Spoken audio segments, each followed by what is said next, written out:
नमस्कार, सत्यदर्शन न्यूज मध्ये आपले स्वागत आहे. मी पायल शहा. एक नजर टाकूया आजच्या ठळक घडामोडीवर. भाजपचे 4 उमेदवार थेट नगरसेवक असा घडला चमत्कार. महाराष्ट्र महापालिका निवडणुकांमध्ये भारतीय जनता पक्षानं बिनविरोध विजयांनी आपलं खातं उघडलंय.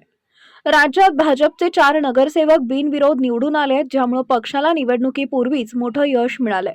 कल्याण डोंबिवली महानगरपालिकेत प्रभाग क्रमांक 18 अ मधून रेखा चौधरी यांची तर प्रभाग क्रमांक 26 क मधून आसावरी नवरे यांची बिनविरोध निवड झाली आहे. रेखा चौधरी यांनी आपल्या विजयाला ईश्वरीय विजय आणि हिंदुत्वाचा विजय संबोधत हा महायुतीचा विजय असल्याचं म्हटलंय आणि महायुतीसाठी काम करत राहण्याची ग्वाही दिली आहे.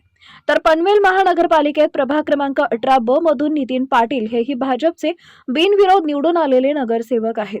धुळे महानगरपालिकेतही भाजपच्या उज्ज्वला रणजित राजे भोसले यांची बिनविरोध निवड झाली आहे.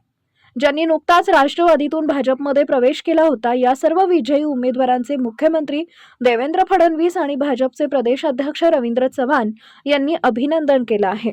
या विजयांना निवडणुकीच्या दृष्टीने पक्षासाठी एक सकारात्मक सुरुवात मानली जाते.